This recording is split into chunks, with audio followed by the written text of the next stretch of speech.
Cameras rolling. Good to go. Coach will start with the opening statement. We'll go right into questions. Obviously, just a big week. Excited for the challenge Georgia State presents. This is a game that stung us last year, so a lot of learning from that. This is a dangerous team we're playing against. I mean, they're athletic and very capable. On both sides of the ball, they're disruptive on defense. They have really good play through the interior of their line of scrimmage, disruptive edge play. This is a group that's accumulated a lot of snaps defensively, and especially there in the interior line of scrimmage, I think can be, again, disruptive to the run game and the pass game. Offensively, they've found a rhythm rotating quarterbacks, and both guys have proven capable. They're going to feature maybe the best receiver we've faced to this point in Hurst. I mean, he's a really good player. We learned that last year. So he'll present challenges to us. I think their running back skill is very good, and they play hard at the line of scrimmage. So this is a challenge for us, and again, a lesson learned from a year ago. And my goal for this week is that we play our best game to this point. That's been the conversation we've had. We're going to focus on us. We're going to understand what makes the opponent good. We'll focus on us and try to play a complete game, a clean game, and a game we're proud of. And obviously, I'm pleased with the progress of the season so far, but this is college football, and you live for Saturday, then you die Sunday, and you wake up and you're born again, and you got to do it all over again. So we'll be defined by the work we put in this week and by the performance we put on that field on Saturday, and that's where we're focused. You mentioned the lessons learned from a year ago against Georgia State. Do you think are the biggest things that you took away from that loss that you don't want to repeat this time around? Well, there were a number of things that, and I talked about this after the game last year, but through the course of the week, I felt like it's a core belief of ours that, how you do anything is how you do everything. Better people make a better team. And so we look at discipline, respect, and spirit as something that needs to define our interactions, habits, behaviors, not just when we're in this room or in the locker room or on the practice field, but on campus and community. And I was not happy a year ago with the level of discipline that we were carrying onto campus and kind of in some of the process-driven stuff we do in our preparation. So that was a starting point, and then I think that carried over to the game. We played an undisciplined game. We mishandled a kickoff return and created a safety for the opponent. We had an early turnover that led to a field goal. We had 9 penalties, I believe, to their 6 in last year's game, so it was sloppy. And we fought back. We were resilient and fought back, but it was too late. They beat us. So the lesson is, we have to focus on the things that we control. We have to focus on our execution, our structure, and again, play a clean game. All we can do is our best, and we'll measure that against Georgia State's best. We expect them to play a really good game too. But a year ago, I felt like there was just a lot left to be desired with respect to how we focused in the week, how we showed up and played from the start of the game, and we paid for it, and that's a steep price to pay. So that's the players are all aware of that, and we've talked about it. This is something we've talked about since January, this game, and so this is a really big one for us, and we want to play really well. You're in a different place as a program. You're ranked, you're undefeated, a lot of talk around what you guys have done. Obviously, everybody knows on the team about that game a year ago. Is your team to the point with player leadership where they bring those things up and talk about them, and the coaches don't have to do so much, or how does that go regarding this one? Yeah, I think we spend so much time together, and inevitably we create kind of internal dialogue and language around what the expectations are. So before, we return a lot of players from last year's team, and obviously now we have captains and we have defined leadership in the program, but when we started in January, it's formation, it's the crucible, it's melting down and trying to pour into new form, more pure form.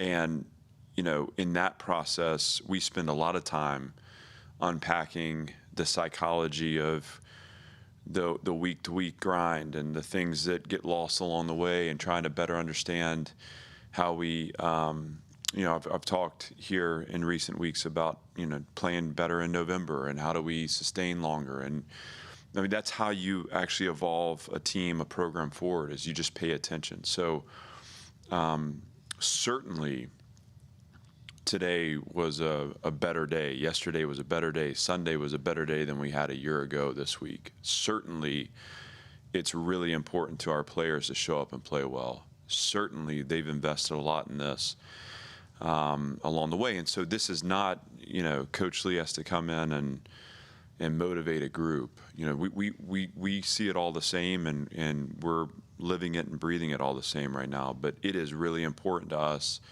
to carry a level of focus into our preparation so that we can perform well on Saturday. And it is a different team, to your point. This is a team that is, a year better for the experience last year, and highly motivated to have a great season.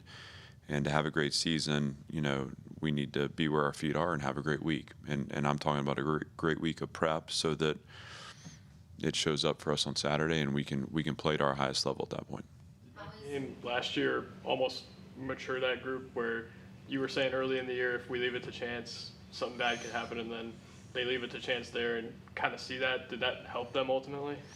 I think you don't want to learn those lessons, or you like to learn them from wins, but there's been a number of times in my career where I've had really disappointing, kind of jarring performances that ultimately, allow you to find your actual identity, so it galvanizes you, it reveals kind of those gaps in prep, or those again, the gaps in the mentality. Sometimes it takes that. What you want to do is have a team where you spend enough time on it. We're not,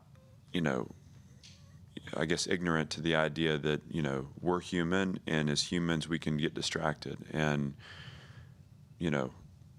one reason that we are very intentional about setting really high expectations here is because you're never going to have a sense of arrival at any point during the season, because everything you want is out in front of you. And so the number of times we can kind of speak those things into existence in this room, it gives us opportunity to revisit those conversations a year ago, and keeps everybody channeled towards the mission. The mission's winning, and winning is about, again, a focus on us and our best performance this weekend, focus and execution on Saturday, and again, trying to elevate the performance of this team to go continue to reach for what we want long term. To your point, we were not ready to win that game last year, and Georgia State's a good program. I got a ton of respect for Dell, and obviously he knows how to win in this league, and they taught us an important lesson, and last year's team needed that as a reminder of the fact that we can't skip steps, and we can't make assumptions, and we can't leave it to chance. We can't just roll the ball out on Saturday and expect to be better than anybody we play. This is not where our program is right now. We have to be focused, and we have to be intentional and purposeful in our work. And, that was an important lesson to learn, but also I think allowed us to redirect last year and find further success, because these guys care about each other. They care about what we're building, and rather than have that be something that leads to them pulling back, I think they leaned in, stepped in, and we were able to kind of chip away and find some success. With regards to injuries, how is Issa doing, and is there any other injuries of concern? Nothing of concern. Issa is still trying to recover. He didn't feel well enough to play on Saturday. We're going to give him that chance as the week goes, just see how he responds to his treatment and his strengthening. His injury is not yet surgical, so we'll see if he's able to get out there at all this week. But we need to give it time too. I want Issa to feel confident when he takes the field that he's healthy and ready to play. And until he gets to that point, I think it's unfair to put him out there. And so we'll keep track of that. But outside of Issa, there's no real changes right now. Martell got a lot more involved on Saturday as a wide receiver. What did he show you there, and what do you think that kind of allows you to do offensively?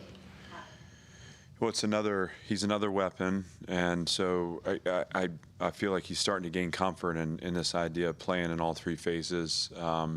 He I thought performed well defensively too, and I think we're pulling back kind of the limitations we put on him early to say, how is he going to navigate through this? He's responding really well, and so there are times where he'll go defense to punt return to offense, and won't skip a beat.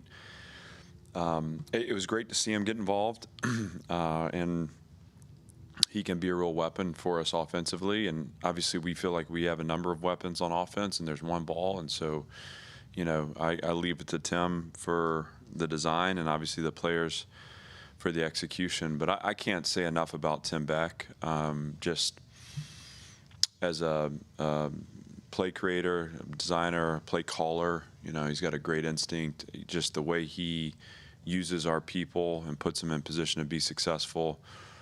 I thought he called a masterful game, and I thought Steve Gregory did too. We're benefiting from three really good coordinators, Jeff Lepak too, that they're positioning our players to be successful, and then the players have taken their ownership of the execution and making the plays, and that's what's helped us be successful. Martell's a part of that, and really proud of how he's handled the added load, but I think there's still more for him, and I'm excited to see him continue to expand his role offensively. Offensive line, I think something like 15 penalties so far, but they're also moving people. How do you evaluate overall how they've played? I don't know if we want to get into the penalty by penalty. You have the legal man downfield. I want to take some responsibility on our end for that, and in the way we coach it and just the way we train it. And not to say that we're off in that. It's just, we got to make sure we're setting them up to be successful. We got feedback on one of the calls from the Virginia Tech game where it shouldn't have been flagged. So, that happens. Holding penalties. In the opening game, I talked a little bit about what I felt like was fundamental technical sloppiness. I think there's still chemistry being built, and there's every rep is a learning experience. So these guys are learning where their help is and how to best leverage defensive linemen and protection. We played against back-to-back weeks here some really effective pass rushers. I think we've handled ourselves well. And we, in a really tough environment, I off the top of my head, I think we had two pre-snap penalties, two false starts, one of which I believe was called on an offensive lineman, the other on a receiver, I think. Yeah. So, and the goal is always, to eliminate that. But I on the whole, they're playing physically, and they're setting a tone. To your point, I'm gonna be okay with some of the effort penalties, or things happen over the course of the game. I'm not gonna split hairs over that, but as long as we're playing smart pre-snap and avoiding post-whistle penalties, really important too. I love the mentality. I love the attitude of that group. I love the way they're executing. I think, and Jordan White has been such a bright spot on our team to this point in the year. And really, he makes it all go for that group in terms of his leadership as a center.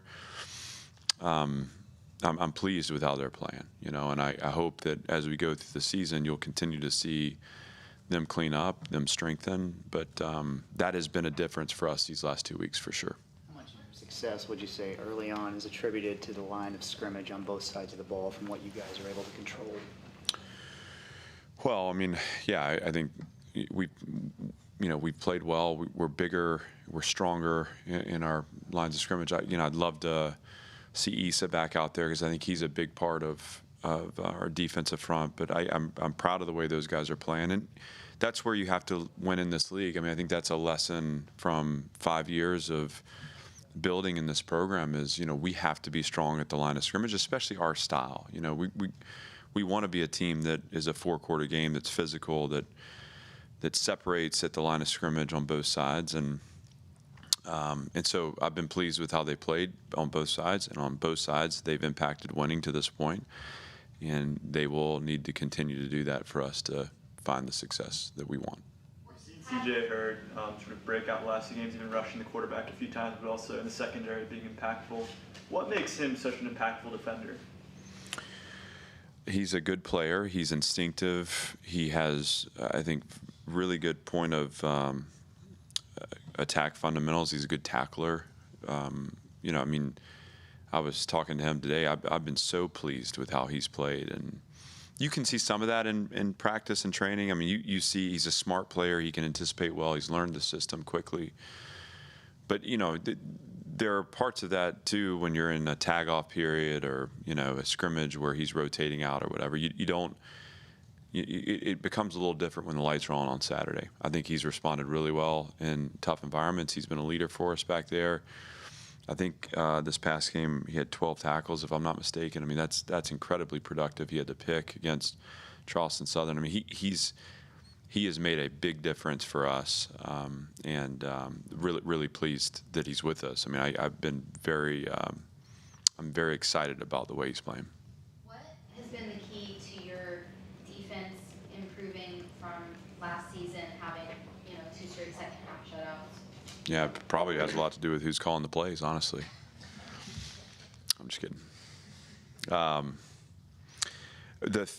First of all, I credit Steve and I credit the staff. I think starting in January, they went into a deep dive to say, what are the things we need to do to take the next step? I think year 2 in a system is always an opportunity for growth, but they've expedited that by being really intentional about where their focus is. We came out of last season and said, hey, look, first things first, we've got to get better on 3rd down. That has to be a priority for us.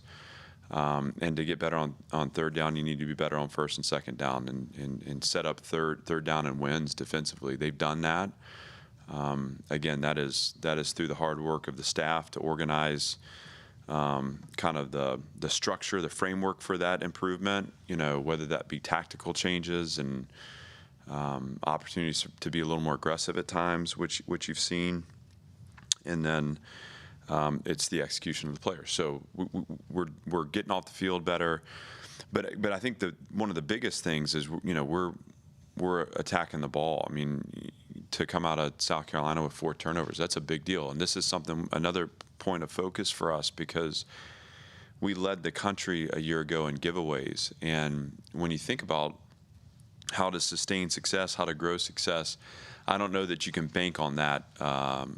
Winning in that category every year. We want our quarterback to be able to take some risks where he needs to, and that's what's going to make him really good. And in order to cover those risks up, we need to do a better job of generating takeaways. And obviously that played a huge role in our success because we took on water on Saturday, and inevitably, whether it's the first interception, Zaylen Wood, that was a drive where we were on our heels. We needed a big play there. He made it. I mean, that erases points for sure. You look at a couple of short fields where we were able to, again, generate turnovers that would have been points.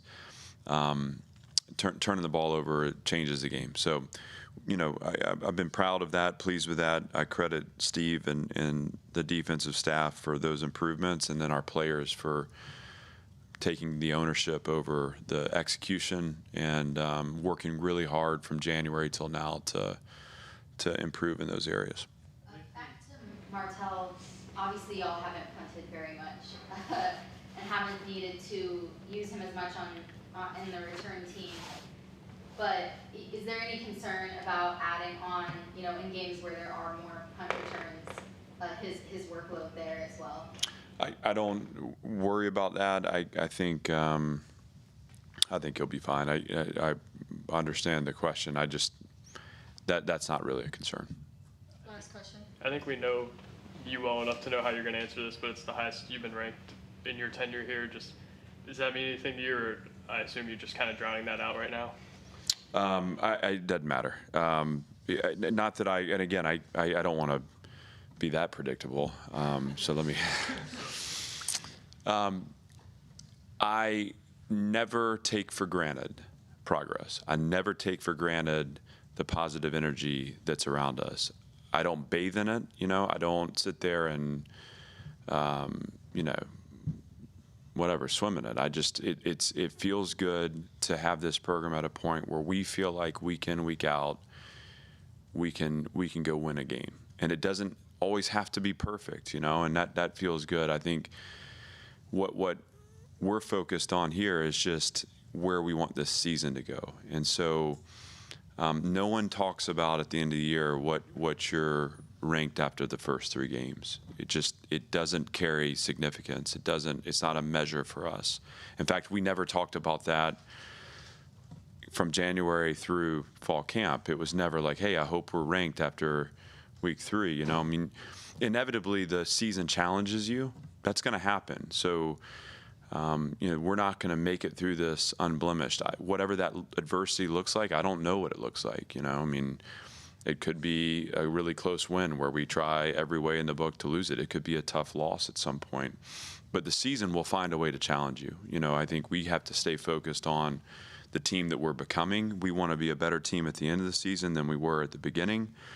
I think to this point, I've been proud with the progress we made. This is another week for us to take another step in that direction. And this season is a marathon; it's not a sprint. And we can't hurry up to the finish line right now. We have to really stay methodical in our process and make sure we're focused, again, and intentional, purposeful in the way we're attacking our work. And so I appreciate the recognition. I appreciate and I'm grateful for where this program is currently. I am really excited to keep pushing it to where we believe it can go. And that's where we choose to put our attention. Thanks, everybody. Thank you.